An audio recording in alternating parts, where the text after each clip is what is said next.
ota-onalar ayni bolalaridan xonalari nimaga alohida bo'lishi kerak? Chunki agar bola ota-onasini aynan jinsiy munosabatiga guvoh bo'lib qolsa, bolaning miyasi buni hazm qilmaydi.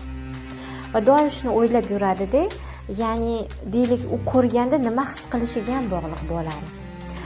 Har xil ovozlarni eshitishi mumkin, yana boshqa narsalar, ya'ni ikkita insonni nima deydi, mana shu munosabatini eshitib qolib, buni hazm qila olmaydida, buni o'ylab yuradi doim.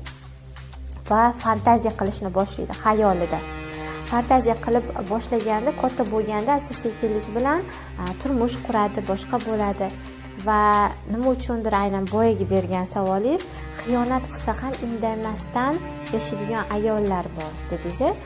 Aynan haligi ota-onasini obrazi eri bilan bitta ayolni obraziga ko'chib qoladida, aynan eri boshqalar bilan xiyonat qilganda bolalikda qilgan fantaziyalarini, qilgan tasavvurlarini o'tirgan joyida qiladi. Agar unga bu narsa yoqqan bo'lsa, albatta ongsiz ravishda eri bilan boshqa ayolni xiyonati ham bu ayolga yoqadi. O'zi tan olmaydi.